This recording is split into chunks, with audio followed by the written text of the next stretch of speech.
Então, vamos começar? Boa tarde. Vamos falar de medo e performance. Gente, tem muita coisa para falar sobre esse assunto. É um assunto muito, muito interessante e que, olha, dá pano para manga. A gente vai falar sobre o medo na performance. É um tema que deveria ser debatido sob o ponto de vista científico, neurocientífico, mas, infelizmente, a gente ainda não está nesse patamar aí nos cursos de ator, até universitário. A gente não fala dessa questão do medo, né? A gente sai de um curso, a gente se forma ator ou performer, mesmo professor, e a gente não sabe como lidar com certas situações. E hoje a gente está vendo aí esse fenômeno por causa da quarentena, né? Os professores estão tendo que se virar nos 30 para dar continuidade, né? No EAD, enfim, fazer a formação online com a garotada, e está sendo muito difícil para todo mundo, coisa que eu entendo, porque a gente tem que lidar com uma série de medos e que a gente não necessariamente está preparado, né? E essa situação aí pegou todo mundo de surpresa. Então, venha calhar falar sobre essa questão do medo e como encarar isso, seja diante de um espectador, né, no teatro, seja para realizar uma aula, ou seja, para gravar um vídeo, para gravar uma aula para o aluno que está lá fazendo agora a formação online. E também tem essa nova onda dos influenciadores e empreendedores digitais. Então, está se falando muito sobre essa questão de medo, né? A gente vê que está se multiplicando um monte de curso sobre perca o medo para gravar seus vídeos, perca o medo para encarar a sua plateia, a sua audiência. Tem muito curso para palestrante falando sobre isso, para coach. Coach trabalha direto com essa questão, né? Mas vamos lá, a gente vai falar de medo, a gente vai destrinchar, então, o que é esse medo, quais são as características desse medo, qual é a função do medo e como a gente pode tratar isso aí no contexto de uma performance ou no contexto de uma gravação, enfim, eu estou considerando aqui uma performance, seja em termos presenciais ou então em termos digitais, tecnológicos mesmo, tá? Então, vamos lá. O que é o medo? A gente tem que começar por aí. Bom, o medo, como todo mundo sabe, é uma emoção, mas é uma emoção primária. E é uma emoção primária, então, é uma emoção inata, é uma emoção que não é definida pelos moldes culturais, é uma emoção universal, que a gente encontra em qualquer ser humano, em qualquer lugar do planeta, certo? Só que tem uma coisa que essa emoção especificamente, o medo, ela é muito percebida como algo de valência negativa. Ela é considerada uma emoção de valência negativa.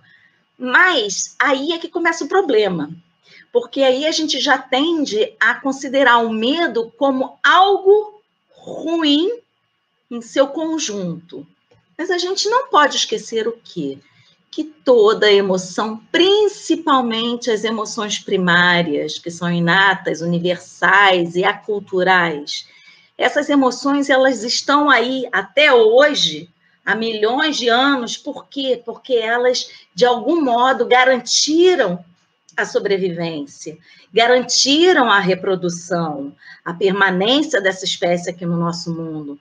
Então, essas emoções, elas têm uma função adaptativa, de garantir o bem-estar, de garantir a homeostasia, o equilíbrio interno do sujeito, enfim, do ser, que tem vários seres, não é só o homem que sente medo, né? Os animais, em geral, também sentem medo.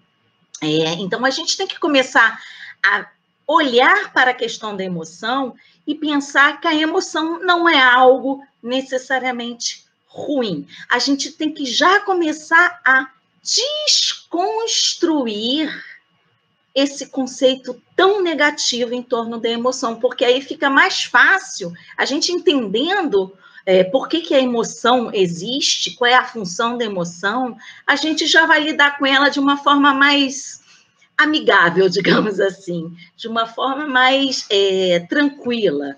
Então, a gente tem que dar esse primeiro passo de encontro ao medo, que é a aceitação do medo. O medo, ele não avisa quando ele vai aparecer. Ele aparece.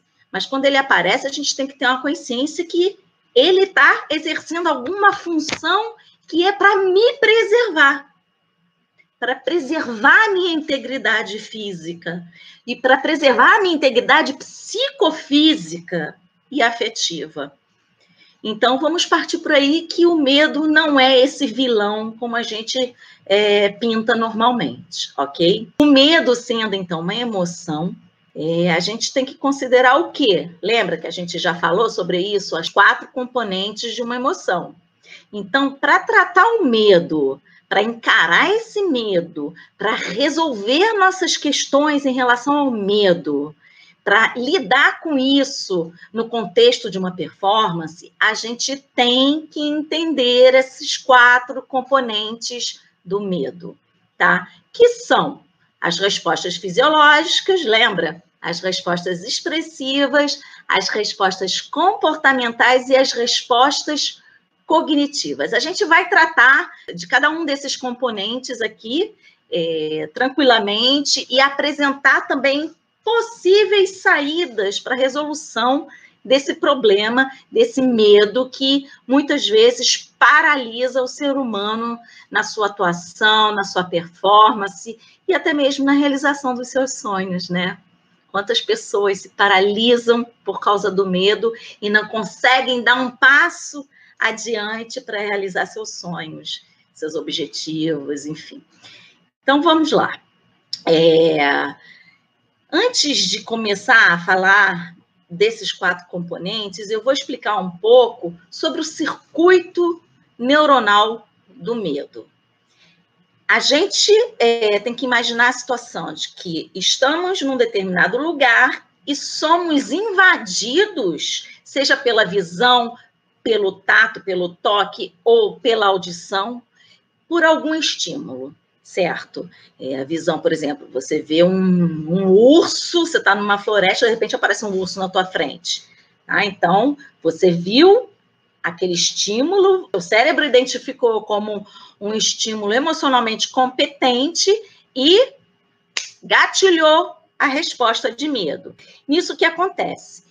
Esse estímulo, a visão, vai carregar essa informação lá para o cérebro, né? Que vai ativar a resposta emocional, e isso significa o quê? Que o hipotálamo já vai entrar em ação, mandando essa informação para diversos outros neurônios mais especializados, como neurônios responsáveis pela musculatura esquelética, ou seja, pernas para que te quero, tem um urso na tua frente. Então, essas informações, elas são mandadas para diversas estruturas do nosso cérebro que vão gerar uma determinada resposta para salvar a tua pele, ok? Então, dei o caso aqui da musculatura esquelética, mas ele também vai mandar a informação para o seu sistema endócrino, que vai produzir hormônios, que é o hormônio do estresse, né, que é muito ligado ao medo. Então, todo o seu sistema, como um todo, vai ser ativado por esses neurônios que recebem a informação vindo do nosso aparelho sensorial. E aí, a gente ou vai correr, ou vai atacar, vai ter algum comportamento, né? A gente já está até falando dos componentes aqui. E a gente vai expressar esse medo, vai emitir um comportamento e depois vai realizar uma avaliação cognitiva da situação vivida, que pode ou agravar a resposta emocional ou ou, sei lá, ou você acabar com aquele medo, a emoção e atingir uma certa neutralidade. O urso foi embora, ele resolveu, sei lá, dei um grito, o urso se assustou, foi embora. Que bom, agora eu tô, já não estou mais em perigo, então o corpo já começa a reencontrar o seu equilíbrio, certo? Então, é mais ou menos isso, assim, é claro que eu não estou entrando em detalhes técnicos, neurobiológicos, é só para ter um entendimento geral do fenômeno. Mas tem uma estrutura em especial no nosso cérebro emocional, que são as nossas amígdalas. São duas estruturas pequenininhas, tamanho de uma amêndoa, bilaterais, que estão muito relacionados ao controle dessa emoção do medo. Então, as amígdalas, elas são responsáveis pela regulação dessa emoção de medo. Então, quando a gente sente o medo, a resposta é muito rápida. As amígdalas se ativam assim, de pronto. E é por isso, lembra aquele reloginho que eu trabalho, aquela pulseirinha que eu trabalho, e que ela indica a ativação da amígdala? É isso, porque a amígdala, quando ela ela se ativa assim, ela já manda informação para as glândulas sudoríparas que começam a secretar. Então, a gente tem como saber ali, se a pessoa relatar que foi medo, a gente tem como saber quando aconteceu exatamente esse disparo. E o medo é a emoção mais estudada pela neurociência. Realmente, assim, em relação às outras emoções, o medo está já lá na frente. Tem muita pesquisa, muito artigo científico, muita coisa já se sabe em relação a todo esse circuito neurobiológico e comportamental do medo, tá?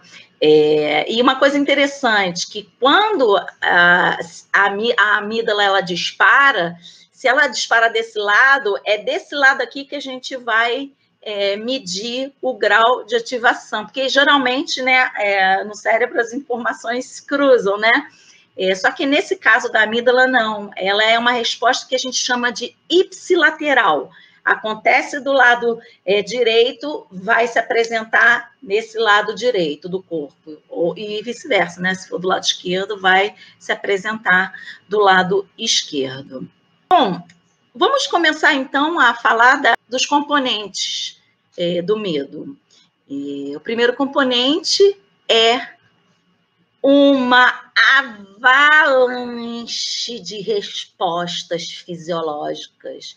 Eu acho que no medo a gente tem ali o nosso organismo todo respondendo nessa emoção de medo. A gente tem sudorese, a gente tem palpitação, rapidamente a gente já sente a palpitação, a gente tem dilatação de pupila, a gente tem tremores, a gente tem aquele friozinho na barriga, né, que chamam de butterfly, borboletas na barriga, enfim, boca seca.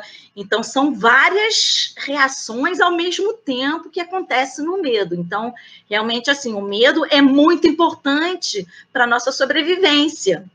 Então, é por isso, assim, que se ativa uma quantidade gigante de resposta fisiológica. Então, assim, o que a gente pode fazer para atuar nessa fisiologia? Aí, eu tenho duas sugestões. Quando você está no estado de medo, você pode, principalmente, trabalhar sobre a respiração, e mais lá para frente eu vou falar, assim, numa situação de performance, o que você pode fazer. Eu vou dar uma dica legal aqui.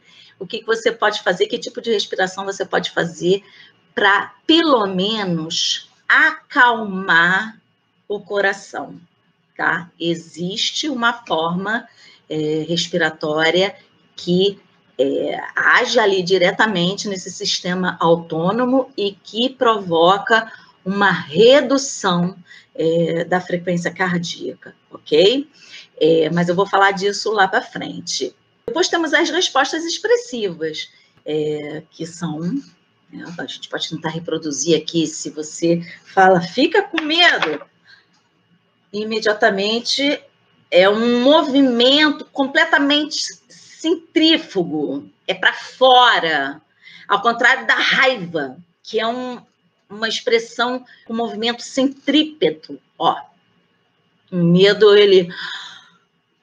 ele se expande, os olhos muito arregalados, porque isso é normal, você tem que aumentar o seu campo visual, porque você tem que ver quantos predadores tem ali, você tem que ver de onde está vindo o perigo, então você aumenta o seu campo visual fazendo isso, né, com os olhos. Então, a sobrancelha levanta junto, a boca se abre, você precisa de mais oxigênio, porque se você precisar dar no pé, você está se preparando ali fisiologicamente para emitir aquele comportamento ou aquela ação, ok? E aí a gente passa para a questão do comportamento. Ou você vai sair correndo, tem gente que paralisa, né? Quando a gente fala de performance. Eu mesma, gente, eu já vivi, eu acho que eu já contei isso aqui, eu não sei. Que eu estudava piano e eu fui participar de uma audição, eu entrei num pânico social absurdo, eu tinha 13 aninhos, e eu sabia tocar a peça de cor, eu sabia tudo, mas eu fiquei tão assustada, com tanto medo, eu nunca tinha passado por aquela situação, era muito novinha, que eu não consegui concluir a minha peça. E eu morri de vergonha, foi uma experiência terrível, e eu cheguei a abandonar o piano por causa disso. Enfim, ainda bem que no campo do teatro isso não aconteceu comigo, porque é algo que a gente vai falar também, de performance ansiogênica, existe um termo para isso. Então, temos então um comportamento, a gente vai ver o que a gente pode fazer também, e temos as respostas cognitivas. E aí, gente, é aí que mora o problema maior e a solução também. A gente vai falar disso também quando a gente for falar sobre possíveis estratégias para a gente amenizar esse medo e realizar a nossa performance de uma forma bastante eficaz, natural, enfim, com prazer, tá? Bom, deixa eu botar meu óculos aqui, senão eu não enxergo nada. Eu vou voltar a essa questão dos componentes mais tarde, para quando a gente for falar dessas estratégias de ação para atuar ali sobre o medo e fazer com que você se sinta mais à vontade numa situação de performance e que aquilo seja um momento de prazer e não de sofrimento, tá? Eu tentei elaborar aqui uma série de medos que fazem parte do universo performático. Primeiro de tudo, existe um medo do olhar. E isso tem a ver com o resgate da nossa ancestralidade. Sabe aquela imagem assim, de que você está numa caverna e aí, de repente, tem os olhinhos dos monstros ou de lobo brilhando no escuro? Sabe essa sensação de você estar num lugar que tem um monte de olhinho em cima de você brilhando e te anunciando que você está em perigo? Então, o medo do olhar, a gente transfere isso para a performance, a gente pensa quando você pisa em cena, ou que você entra no palco, ou que você entra no auditório para falar para uma plateia gigante, e que você dá de cara com aqueles olhares todos para você, é como se você resgatasse esses olhinhos brilhando no escuro, esse medo ancestral. É algo que o cérebro identifica imediatamente como, opa, situação de perigo. Muita gente te olhando. E isso vale também quando a gente trabalha com a câmera, com a pessoa que não tem esse hábito de gravar vídeos, de falar para a câmera, ela sabe que não tem ninguém ali olhando, mas ela sabe que alguém vai olhar também. E são outros medos também que estão envolvidos aí. Mas essa questão do olhar é muito interessante, e eu acho que eu já comentei a pesquisa do Alain Berthoz, que é um neurocientista francês, que fala sobre o contato visual, a relação do contato visual com o disparo dessas estruturas que eu falei, das amígdalas. O contato visual, ele é fortíssimo estímulo emocional e ele pode gatilhar muito facilmente o medo. Tanto é que em lutas marciais, qualquer tipo de luta, o contato entre os lutadores é algo que eles utilizam para intimidar o outro, para enfraquecer o outro. E aí é todo um jogo de estratégia que eles realizam em cima dessa questão do olhar. Mas, assim, voltando para o Alain Bertois, ele conta, nas pesquisas dele, que realmente o contato visual, ele faz disparar a amígdala. Então, isso tem tudo a ver com essa questão da ancestralidade, com esse... É quase um arquétipo, né? Esse olhinho brilhando no escuro. Eu acho isso tudo muito, muito interessante. Então, esse seria o medo do olhar. Um outro medo que a gente lida com isso o tempo inteiro é o medo da crítica.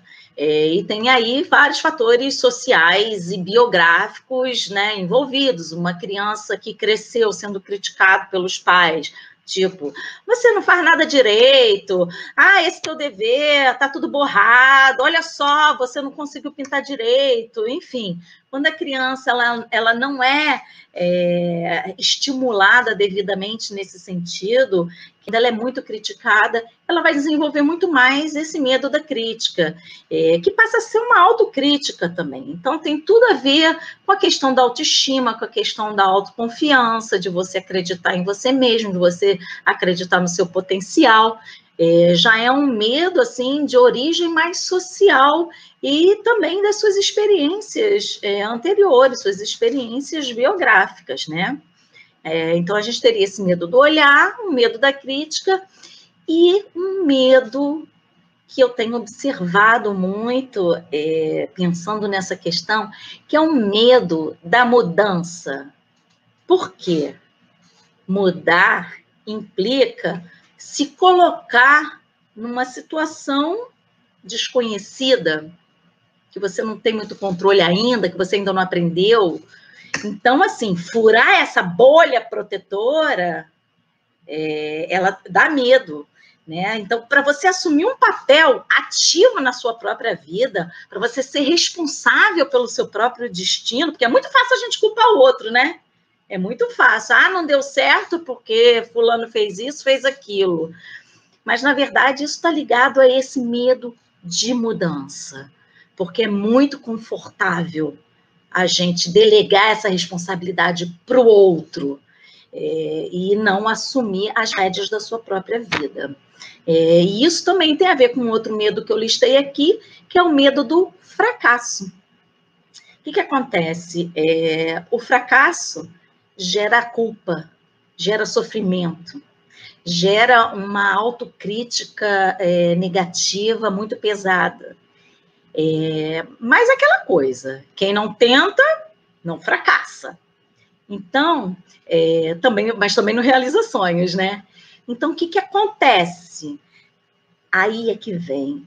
A natureza criou uma coisa que parece que veio assim resolver, mas resolver paliativamente esse sofrimento, esse medo do fracasso, esse medo da mudança, que é algo que se chama procrastinação. Eu estou vivendo isso agora com o imposto de renda. Quem é que faz imposto de renda no primeiro dia? Fazer imposto de renda gera uma certa dor, né? Gera uma angústia, gera sofrimento, gera raiva, indignação, gera um monte de coisa. Não é uma coisa agradável. E aí a gente faz o quê? Empurra lá para frente. Não quero lidar com isso agora. Não estou preparado. Hoje eu não estou legal. Hoje eu estou muito cansado. Hoje eu tenho outra coisa para fazer. Não. Aí começa a inventar defeito, vamos supor assim, no campo da performance. Eu tenho que gravar um vídeo hoje. Mas hoje eu não estou inspirado. Não, mas hoje a luz não está boa. Mas hoje, não sei, não estou me sentindo legal, estou meio deprê. Então, assim, e a gente aceita isso, esse processo de autossabotagem, porque isso tem uma função, tem essa função de colocar você num lugar confortável, de você não ter que furar a tal da bolha protetora, de você não precisar assumir inteiramente a responsabilidade pela sua vida, pelos seus sonhos, pelos seus sucessos e fracassos, seja lá o que isso possa significar para cada um tem o seu conceito, né, de sucesso e fracasso, mas assim, a procrastinação é algo que tá ali no centro do problema dessa questão do medo do performer, tá? A gente deixa sempre para depois, porque isso aí não é interessante, isso me dá angústia, isso não faz bem, e por aí vai, ok? Eu posso até, vou contar um pouco a minha experiência, assim, nesse sentido. Isso realmente, quando caiu a ficha, isso foi algo que modificou a minha vida para sempre. Eu terminei meu doutorado na França, foi em 2014, final de 2014, novembro de 2014 foi quando eu voltei para o Brasil. E eu voltei para o Brasil, assim, com aqueles ideais da academia, vou ser professora universitária e tal. E eu tive uma recepção muito negativa com os meus projetos, ligando o teatro e neurociência. Há uma certa dificuldade em aceitar esse novo campo de pesquisa. E eu achava que eu estava vindo com algo assim, poxa, algo novo, algo que não se faz no Brasil. Eu achava que eu ia ter um espaço. E o que aconteceu? Eu comecei a jogar a responsabilidade, o reconhecimento profissional, o meu valor próprio na aprovação de um concurso, no elogio do colega de trabalho. O que aconteceu? A gente começa a adoecer. Eu fiquei deprimida, eu fiz uma depressão muito grave, e quando isso foi se esclarecendo na minha cabeça, que eu me dei conta de que eu estava jogando a minha vida, o meu sucesso, o meu sonho nas mãos de outra pessoa, nas mãos de uma instituição. Sabe aquela coisa?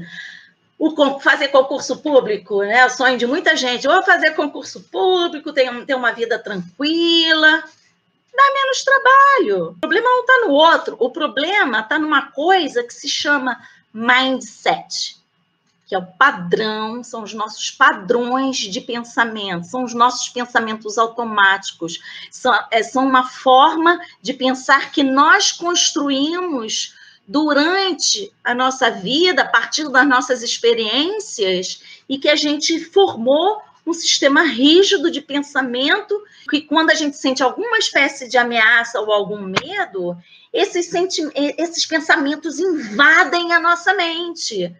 E são pensamentos do tipo, não tenho talento, isso não é para mim, não tem tempo, que tem a ver com a procrastinação também, né? Então, assim, a primeira coisa que eu diria para uma pessoa que tem medo de se apresentar em público, tem medo de apertar o REC lá, né, para gravar o seu vídeo, para gravar seu conteúdo, para vender seu produto, enfim, para fazer o seu casting, essas pessoas que têm medo disso, começar a fazer um trabalho de desconstrução do seu próprio mindset. E isso é fundamental. A gente tem que fazer o quê? Presta atenção. Isso é importante. Você tem que identificar esses pensamentos automáticos, que a gente pode traduzir por crenças limitantes. São crenças, pensamentos que são extremamente arraigados aqui no nosso sistema neural. São conexões fortes. Por isso se repete sempre, sempre, sempre. E aí, como você não faz nada para mudar, você arruma uma confirmação para essas crenças limitantes. E aí é uma bola de neve, você não sai desse vício nunca. Você tem que cortar, furar a bolha, sair da zona de conforto, dizer eu sou responsável pela minha vida, pelo meu sucesso, pelo meu fracasso. Enfim, então, assim, uma forma de você identificar essas crenças limitantes identificar você quando você pensa assim, não tenho talento, não fui feita para isso, não tenho tempo, nunca serei como fulano. A comparação é extremamente destrutiva.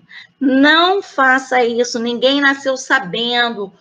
A pessoa que está lá fazendo aquilo que você gostaria de fazer, ela também começou do zero, ela também aprendeu, tendo mais ou menos dificuldade, mas ela também aprendeu. Então, cada um é um, cada história é uma história, cada biografia é uma biografia. Não dá para ficar se comparando com o outro. Então, assim, essa de nunca serei como fulano, corta do caderninho. Ou então, tem aquela também, né? Meus colegas vão falar mal de mim, que eles vão me caçoar, vão me zoar, muita gente vai me criticar, o que eu posso dizer sobre isso? Vão mesmo. Isso vai acontecer. Isso acontece. Sabe aquela velha história? Todo mundo quer ver você bem, mas nunca melhor do que eles. Então, assim, aceita. Isso vai acontecer, você tem que saber lidar com isso. Quem não sabe, o povo do marketing digital fala o quê? Que eles têm que aprender a lidar com os haters. Haters, né, vem de hate, odiar. Daquelas pessoas que ficam criticando o produto deles, o jeito deles, os vídeos deles, enfim. Eles veem um hater como algo, um sinal de que a parada está dando certo, de que você está no caminho certo. Aquela velha frase, né? A árvore que dá fruto é a que mais leva pedrada. E aí a gente tem que se libertar disso, né? Ninguém vai pagar suas contas. Crítica dos outros, isso vai ter a vida toda. Então, o que você vai fazer? Você vai ficar na paralisia? Você não vai avançar? Você vai deixar de lado seus sonhos, seus objetivos por causa disso? Então, percebe, assim, só que essas crenças são muito fortes. E não é de uma hora para outra que você vai conseguir dar a viradinha e, opa, estou livre agora. É um trabalho diário, é um trabalho constante, é uma vigilância constante desses pensamentos automáticos. E tem mais um, que eu acho assim que é um dos mais fortes e que são mais incapacitantes, é quando a pessoa, no fundo, ela faz isso tudo dizendo, com uma vozinha interna lá que fala o tempo inteiro, eu não mereço ter sucesso. Eu não mereço. Eu não tenho valor. Eu sou ruim mesmo. Então, tem muito a ver com a questão da autoestima. E aí, o que acontece? Quando você sente esse medo, que você tenta fazer e você sente esse medo, você recua. Entra na procrastinação. A procrastinação, eu vou tentar, mas não agora. E você fica nesse ciclo vicioso. Você não sai desse movimento de autossabotagem constante. Então, para trabalhar o medo, isso aí a gente está falando da parte cognitiva do medo. Porque quando você faz, sei lá, você vai gravar um vídeo ou vai dar uma entrevista e teve alguma coisa ali, algum problema, algo não deu certo, enfim, e aí você percebe, você não ficou satisfeito, você não pode usar isso como uma confirmação, você pode, tem muita gente que faz isso, mas se você usar um acontecimento para justificar que você não merece, que você não tem talento, que você não tem jeito, que todo mundo vai ser melhor que você não vai conseguir, então tem que insistir. Tem que acreditar, tem que insistir. Mais por causa, assim, estou pensando muito no pessoal que tem medo de câmera, né? Que a gente está falando muito disso agora. Mas o medo em si, essa paralisia que o medo gera, está ligada a esse mindset. Que tipo de pensamento você está nutrindo todo dia? Lembra da neuroplasticidade? Cada vez que você nutre um pensamento, ele vai lá se cristalizando na sua rede neural. E para modificar isso, você precisa de um trabalho sério. Para você atingir o teu sucesso, você precisa trabalhar seu mindset. Para você superar esse medo, você vai precisar desconstruir essas crenças limitantes. Dói? Dói. É sofrido? É, porque você vai ter que estar ali, cara a cara, com a sua verdade, com aquilo que você deixou passar, com seus arrependimentos. E isso tudo dói. Tem gente que prefere ficar na bolha e ficar se enganando aí com a procrastinação. Outras pessoas dão seu grito de chega, chega, eu tenho valor, eu vou à luta. E vai, e nisso, cria, se renova, se reinventa. Então, é preciso trabalhar esse aspecto cognitivo do medo da performance para poder avançar, para poder superar isso. Mas não é só isso. A gente vai voltar lá para os componentes, porque aqui eu estou falando muito do componente cognitivo. Além dessa questão do mindset, de identificar os pensamentos automáticos, tem aquela história de que você precisa sentir prazer no que você está fazendo.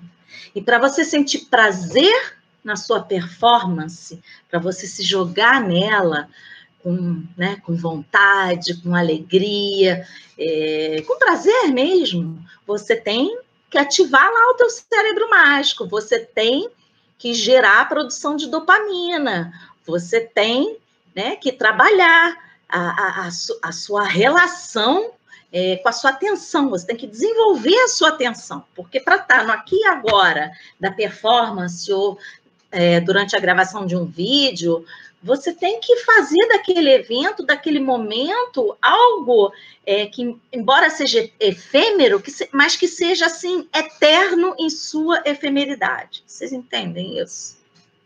Porque você vai viver cada momento da sua performance ou da sua aula que você está transmitindo, gravando. Você vai ter que ter uma atenção absoluta para você entrar no que a psicologia positiva chama de flow, estado de flow, que é você estar totalmente integrado com o que você está fazendo e sentindo prazer naquilo. Flow, fluidez, sem preocupações, você está apenas curtindo. Recapitulando um pouco, você pode identificar os seus pensamentos automáticos, isso para tratar a questão cognitiva relacionada ao medo da performance.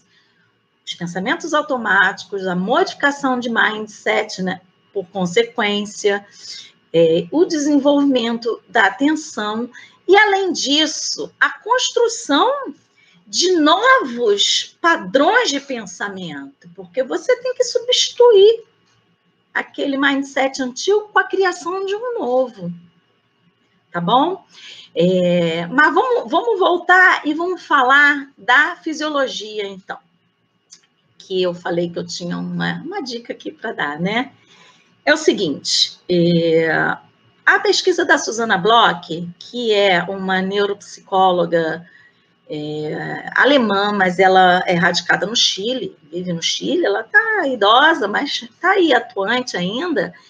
Ela que fez essa pesquisa que identificou lá nos anos 70, que identificou os padrões efetores de algumas emoções. Dentre essas emoções, ela listou a ternura. E das emoções que ela trabalhou, a ternura era a única que proporcionava uma redução, uma alteração da atividade cardíaca e que acalmava o coração. A gente tem, então, padrão respiratório da ternura. E, fora isso, tem também a expressão da ternura. De um modo geral, é o seguinte, que se você estiver numa situação de aflição, de angústia, de ansiedade, de medo, você pode fazer esse exercício antes de encarar a sua performance, que é o seguinte, nessa emoção de ternura, você está com o corpo assim, você busca relaxar a musculatura, mas a respiração, ela é assim, eu vou fazer um desenho aqui com a mão, olha, você inspira, mas até a metade da sua capacidade respiratória, você não vai fazer, você vai até a metade mais ou menos, ó, e expira. Quando você expirar, você dá uns 2 segundos, você faz uma pequena pausa respiratória. Então, o desenho seria mais ou menos isso, ó. Ok? Beleza? Então, você faz pausa respiratória. Pausa respiratória. E sempre assim, da mesma maneira, sem variar a amplitude, né? Sempre ali, na metade da sua capacidade respiratória e fazendo essa pausa respiratória na expiração, depois que você expirar. E além disso, você acrescenta dois movimentos, que é o seguinte, você inclina a cabecinha para o lado um pouquinho e dá um sorrisinho. Sabe aquela coisa assim, quando você vê uma coisa fofinha que você faz? É esse movimento de da cabeça. Com essa respiração e faz um pequeno sorriso. Um pequeno. Sabe aquela coisa quando você, para quem é pai, mãe, que vê o filho ali fazendo uma coisa bonita, que você se sente orgulho ali do seu filho fazendo alguma coisa, ou que você vê uma cena muito bonita, que aquilo te dá uma sensação assim, nossa, que coisa mais linda que você faz assim, tá? Isso é um exercício que se você praticar aí diariamente, pode ser, não precisa ser muito tempo, não. 3 minutinhos por dia, isso vai acabar fazendo o teu cérebro entender que é um exercício para acalmar o coração, tá? Esse é um dos exercícios. Agora, tem toda aí essa gama de prática, de mindfulness, meditação, enfim, a respiração é uma bênção na vida da gente, né? Eu estou aqui especificamente falando sobre uma respiração que é uma assinatura fisiológica de uma determinada emoção, que comprovadamente diminui a atividade cardíaca e que promove um bem-estar rápido. É uma técnica que você pode utilizar junto com as outras, de mudança de mindset, você substitui por pensamentos positivos, ver o sucesso ali na frente. Lembra que a gente falou de imaginação? Que a gente, com o nosso cérebro mágico, a gente não precisa depender da motivação dos outros, a gente encontra a nossa própria motivação, e a motivação é a ativação desse cérebro mágico, esse sistema de recompensa que produz dopamina. Então, você é capaz de produzir suas próprias recompensas. Então, isso é muito importante. Você, então, pode fazer essa respiração, ao mesmo tempo pensar nessas coisas positivas, ver ali na frente, você interpretando, você ligando o REC, você falando para a câmera, que aos poucos o teu cérebro vai entender que aquela é uma situação que não é perigosa. Você tem que ensinar isso para o seu cérebro, tá? Você tem que criar, é o princípio da neuroplasticidade, você tem que criar novas conexões naquela situação específica da performance. Antes de entrar no palco, no momento mesmo que você está no palco, ou na hora de tocar um piano, que comigo foi um desastre, pena que eu não sabia disso tudo na época, bom, era muito garotinha também. Mas, enfim, na hora de apertar o REC para gravar um vídeo, na hora que você tem que gravar porque você quer passar num casting, uma seleção de elenco e tem que mandar uma cena, um produtor de elenco, enfim. Então, você pode utilizar esses recursos de forma diária para já ir trabalhando essas suas conexões e ir já modificando a sua estrutura neural. De uma forma consciente, sabendo que o medo ele não está ali para te destruir, ele está ali para te preservar. Então, aceita esse amigo. O medo não é teu inimigo. E aí, sim, isso se transforma em potencial para outras atividades, até para você canaliza isso para sua performance, né? Então, falamos aí da fisiologia. A fisiologia basicamente é isso, é a sua respiração junto com a sua cognição. E aí também eu cheguei a falar um pouquinho da questão da expressão, quando eu ensinei vocês a adotarem essa postura aí, dar um sorrisinho, com tudo relaxadinho, você já está atuando na expressão facial da ternura, que, por sua vez, isso é uma assinatura expressiva, ela é característica da ternura. Então, você fazendo isso, tanto quanto a respiração, junto com a respiração, com pensamentos positivos, você pode ter resultados bastante eficazes nessa redução da ansiedade, do medo pré-performance. E durante a performance, assim, a questão do comportamento, você, quando está em cena, ou quando está aí gravando um vídeo, ou quando está dando uma aula, você primeiro tem que saber o seu conteúdo. Não adianta, a gente falou, né, sobre a memória procedural, sobre a automatização. Você tem que ter o domínio daquilo que você vai transmitir. Se for um dançarino, você já tem que estar com os movimentos automatizados, porque aí sim você pode mergulhar na sua relação com o seu corpo, com o espectador, com o espaço, sem ter essa preocupação com a partitura.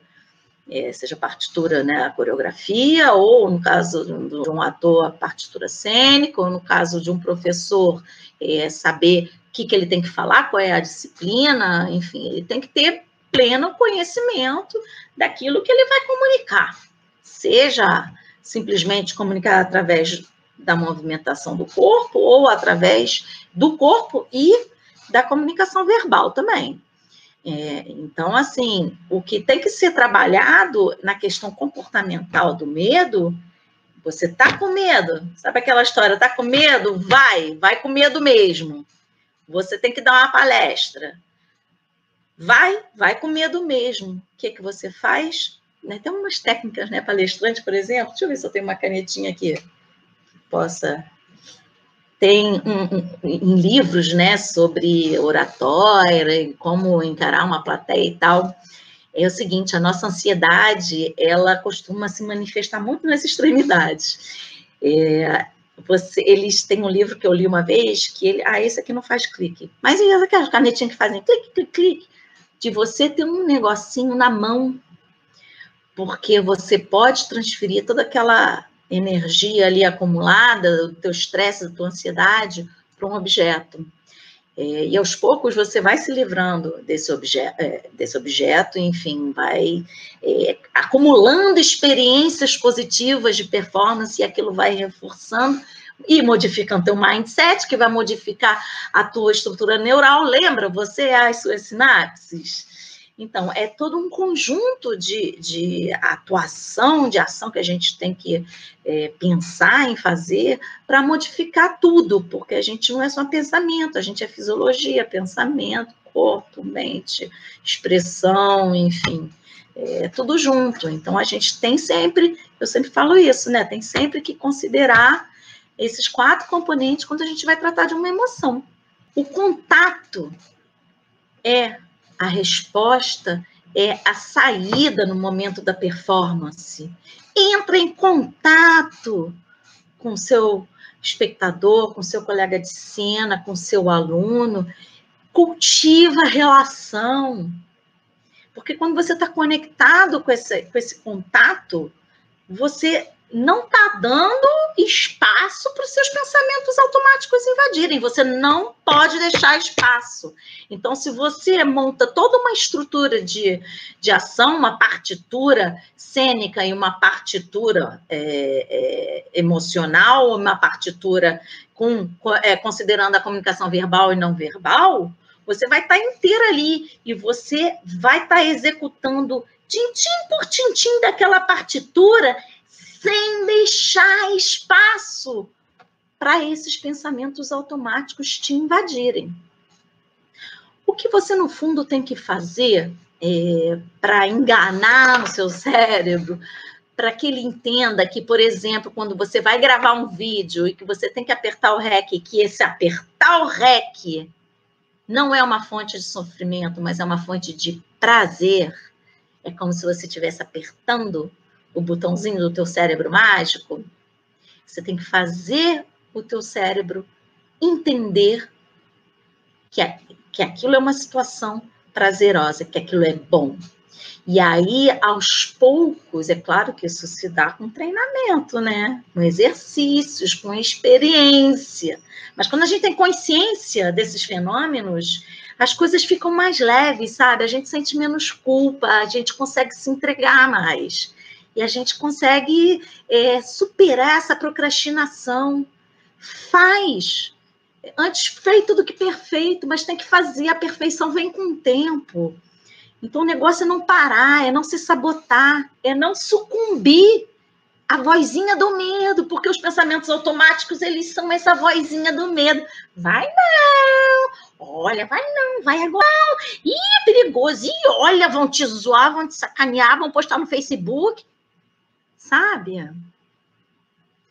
Então, faça, o segredo é esse, é você fazer teu cérebro de imediato entender, opa, chocolate, sabe aquela coisa? Quando você abre a barra de chocolate, teu cérebro já entende. Prazer, dopamina, já tá lá, que delícia. É isso, você tem que entender esses mecanismos para saber como gatilhar esse prazer. E na performance, a gente sabe assim que muitos atores experientes, inclusive, eu acho que eu ouvi uma vez a Fernanda Montenegro numa entrevista falando que até hoje ela sente frio na barriga quando vai entrar em cena. Isso é um fenômeno humano. Agora, há um limite entre você sentir o friozinho na barriga e você canalizar essa energia psíquica, emocional ali para a cena, e aqui, quando é assim que acontece, quando você entra em cena, o medo está aqui, o prazer está aqui, você tem que fazer assim, enquanto o prazer vai crescendo, o medo vai se dissipando, e quanto mais você tiver integrado com a sua ação cênica, com aquilo que você tem que fazer, concentrado, com a atenção ligada completamente ali no espaço, no outro, no aluno, no receptor, no espectador, no colega de cena, enfim, ligado com os seus pensamentos, sua lógica, quanto mais todo o seu sistema, o seu organismo inteiro, compreendido como cognição, mente, corpo, enfim, tudo junto, você vai estar inteiro em cena. E quando você está inteiro ali, os pensamentos automáticos não vão te invadir. E se invadir, é questão de voltar a concentração para aquilo que você está fazendo. Por isso também é que eu insisto na importância da meditação para o trabalho do performer. A meditação, ela, além de acalmar, ela vai fazer o quê? Ela vai desenvolver a sua atenção. Então, você vai ter uma capacidade maior de voltar para o foco. E quando os pensamentos automáticos invadem, você também pode dizer assim, opa, lá vem o diabinho querer me perturbar. Você pode se distanciar desses pensamentos e falar, seu danado, mas tu vai embora. Conversa com esse pensamento automático, que ele vai embora. Então, gente, superar o medo é um trabalho assim que tem que envolver todas essas variáveis, todos esses componentes, porque senão a gente não sai, a gente não fura a bolha, a gente vai ficar na procrastinação e a gente não vai realizar os nossos sonhos, a gente vai continuar delegando o nosso sucesso ao reconhecimento de terceiros. Seja o primeiro a reconhecer o seu valor, porque isso ninguém vai fazer por você. Ninguém. Então, só mais uma palavrinha assim sobre a performance ociogênica, que aí você pode realmente atingir um nível de medo que se torna incapacitante, porque o medinho, friozinho na barriga, gente, isso é normal. Isso é normal, a gente pode carregar isso para o resto da vida e aquilo se transforma numa excitação que você vai utilizar em cena.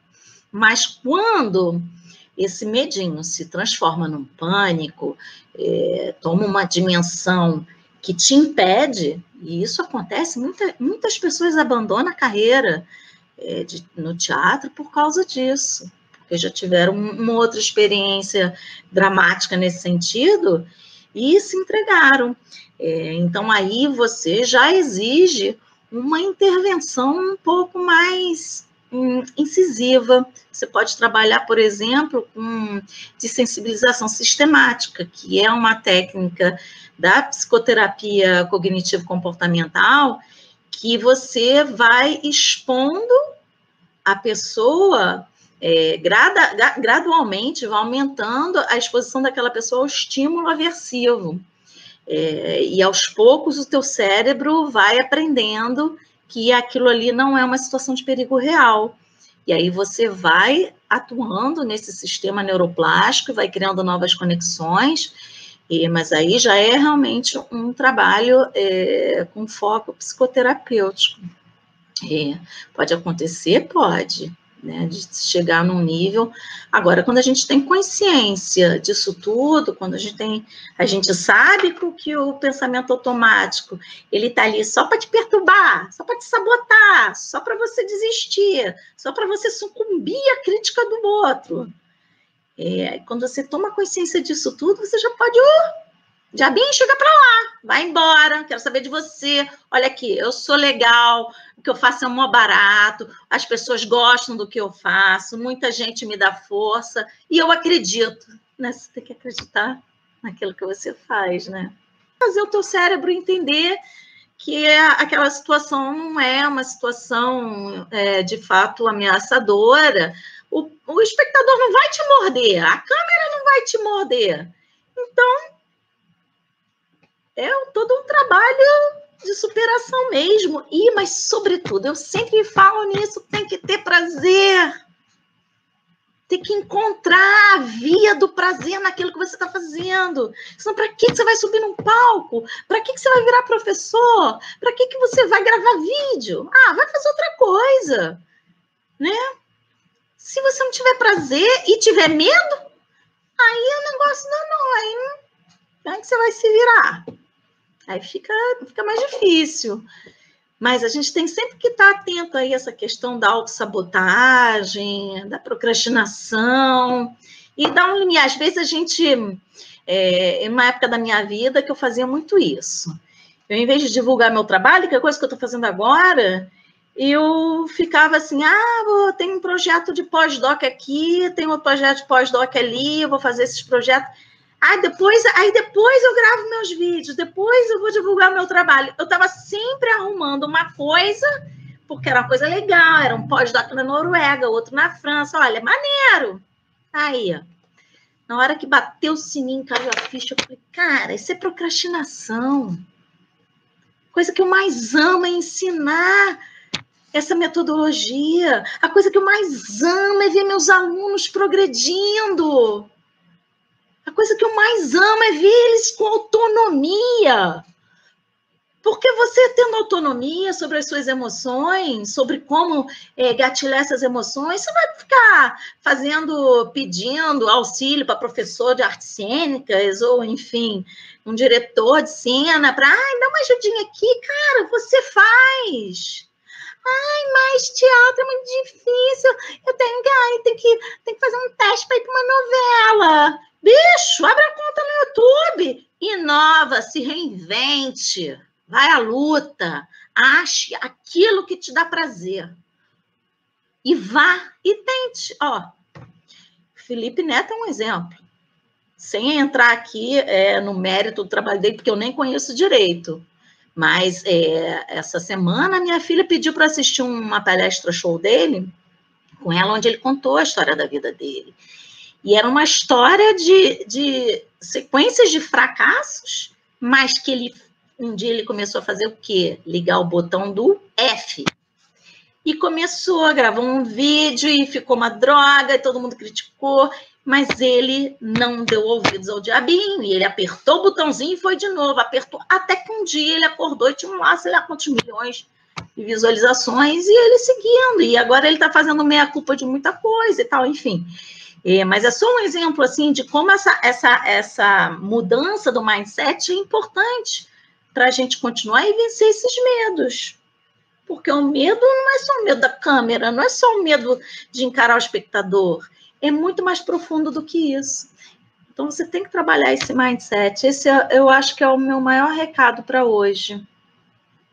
Tá certo? Gente, então é isso, ó. Muito obrigada. Beijo grande e até a próxima.